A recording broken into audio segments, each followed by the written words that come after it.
The next question posed by Abdul Karim from Lahore, Pakistan. If all the Muslims believe in the same Quran and the same Hadith, then why are there four madhabs and why do they differ? This is a very important question and a very sensitive question.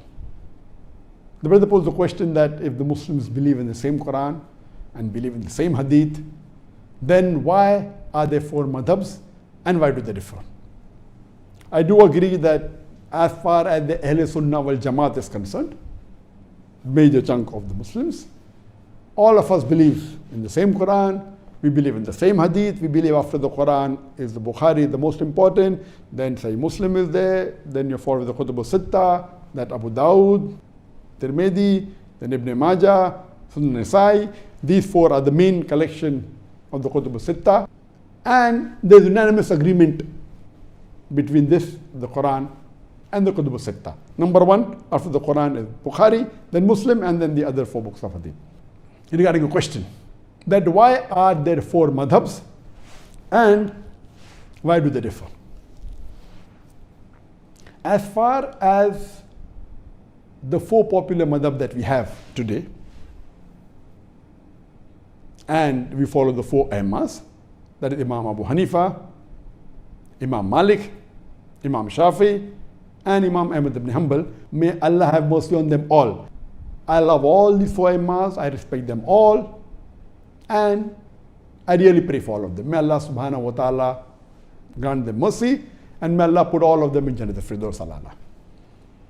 Let me correct you first that these four madahib, they came to explain to the Muslim Ummah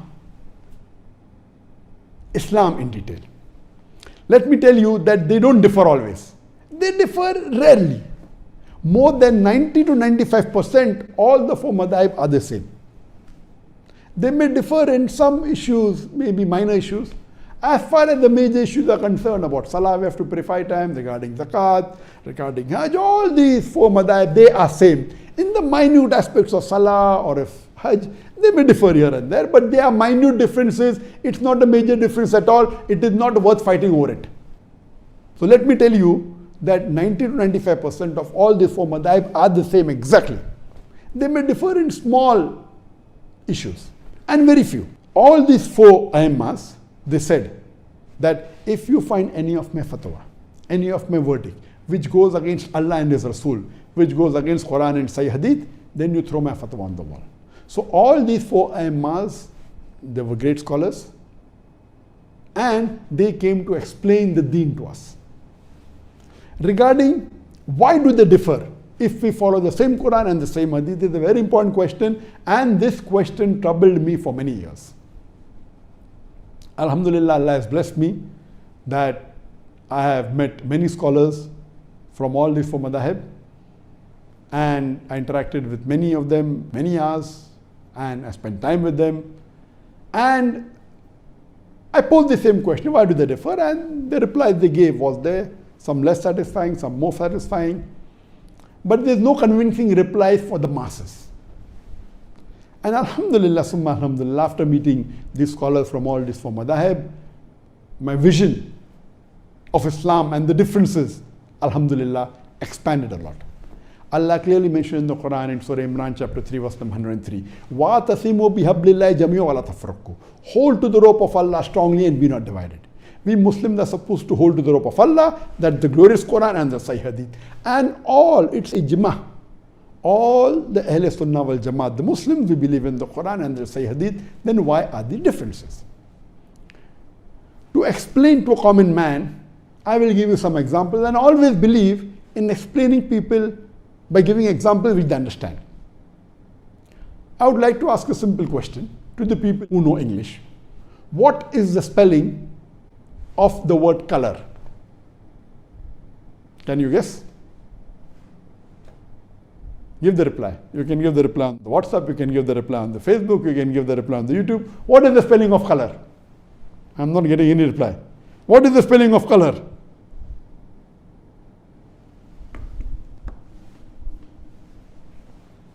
What is the spelling of color? Some may say the spelling of color is C-O-L-O-U-R. Some may say the spelling of color is C-O-L-O-R. Which is correct? A person who is well versed with English will tell you that the first spelling is the spelling of British English. C-O-L-O-U-R is the British spelling for the word color.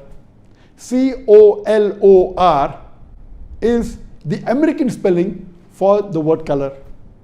I am asking the question, which is correct? C-O-L-O-U-R or C-O-L-O-R? And again, you'll have difference of opinion. Some will say C-O-L-O-U-R is correct if he's a British.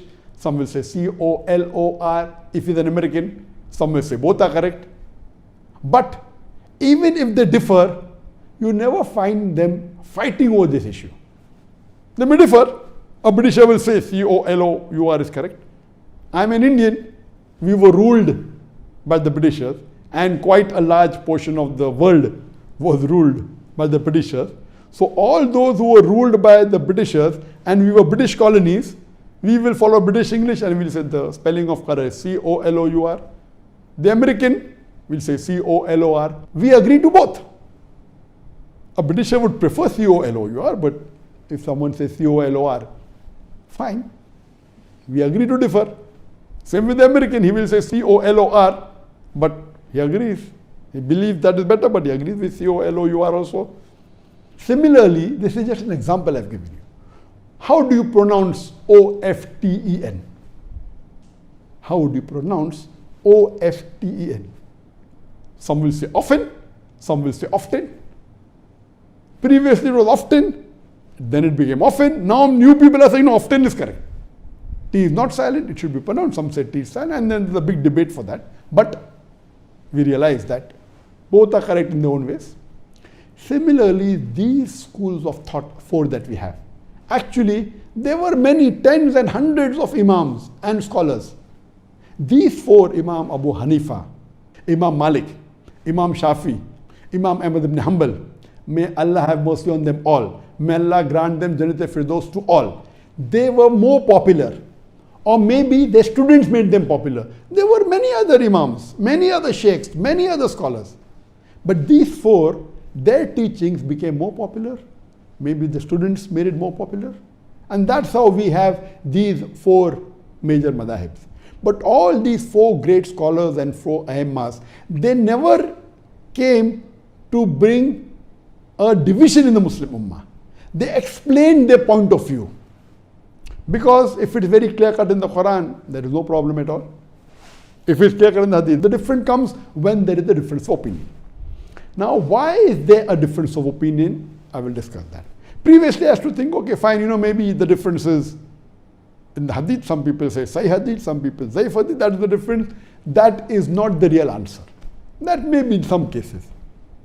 After meeting so many fuqahas and scholars of the different madhab, I've come with this example of the spelling or the example of pronunciation. So similarly, these madhab differ. What is the major reason?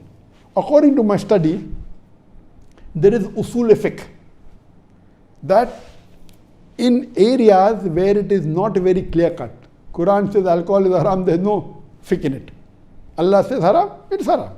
So no one will differ allowed or not allowed. So that's common. Where there is difference in understanding the Quran or the Hadith, etc., then the fiqh starts. So as far as usul fiqh is concerned, there are different criteria for giving your ruling on fiqh. Some may have 5 criteria, some may have 6, some may have 7, some may have 9, some may have even 10. I will not discuss in detail, time does not permit and difficult for common man to understand. I'll just give you a few examples for better understanding. Number one difference is difference in the criteria. As far as the first 2 criteria are concerned, it is the same. Number one criteria in all madhab, all schools of thought, it is Quran. Number one, there is no difference in it.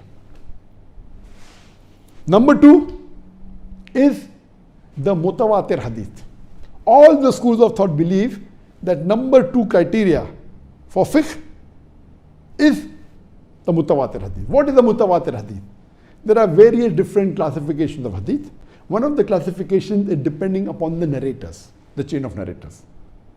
Mutawatir hadith means a hadith in which there are various chains of narrators in every generation. That means that hadith has been narrated by many sahabas who heard the Prophet say that. Then the next generation, Tabain, there are many Tabains who repeated that hadith. Then the Tabain, many Tabain repeated that hadith. So in every generation, there are many narrators. So in one of the classification of hadith, it is based on narrators. It is maybe a Gharib hadith, a single chain of hadith. Then there's Ahad hadith. One narrator is there at any one stage, only one narrator. For example, the very famous hadith, the first hadith of Sahih Bukhari, Umar radiallahu anh, he said, that the Prophet said, Innamal amal binniyah. Your actions are based on your intention.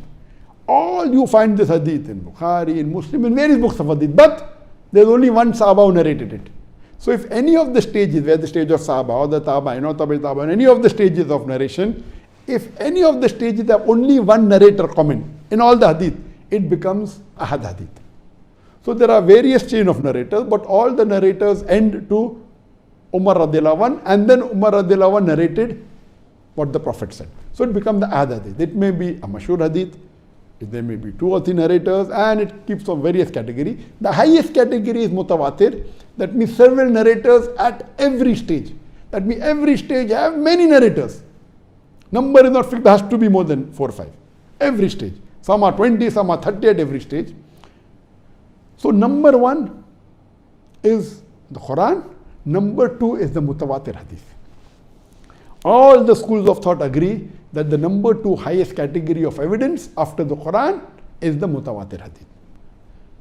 Third category onwards, the third criteria of evidence differs in different schools of thought.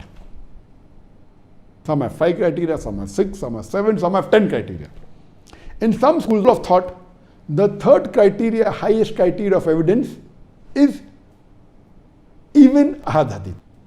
As long as it's a Sahih hadith, even Ahad, no problem. It can be a mashhur hadith, it is the third highest.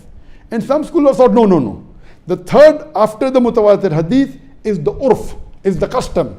That if the people of Medina did this act, it is a custom, it is the third highest, higher than even a Sahih hadith, which is the Ahad hadith.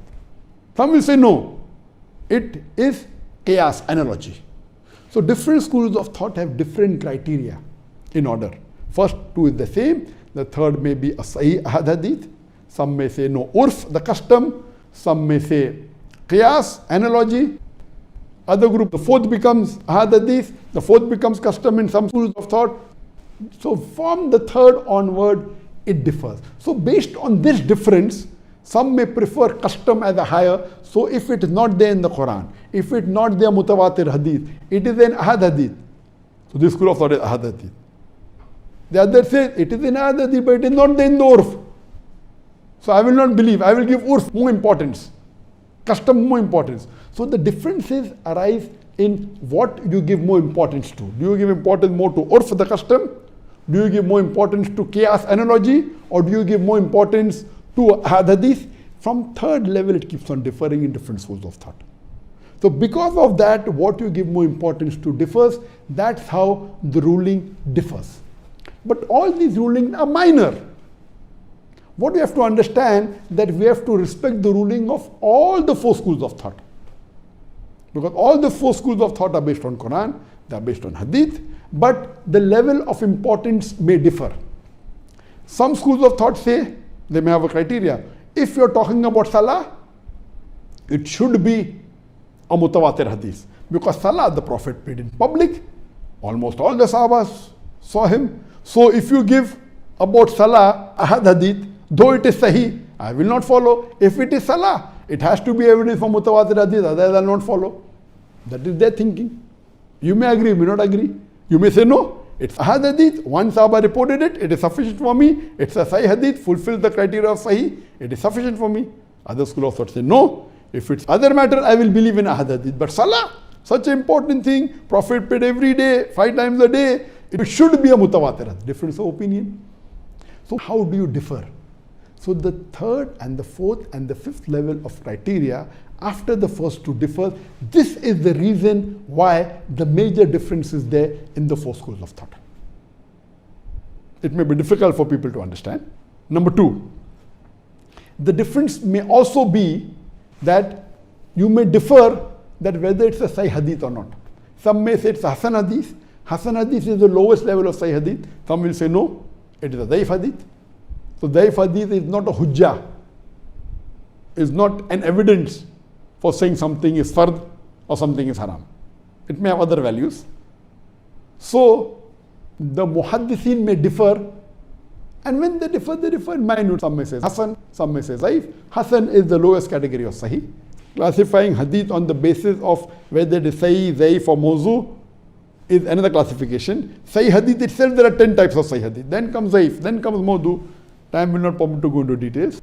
So the second type of difference of opinion in fiqh, besides the criteria, is whether the hadith is Sahih or Zaif.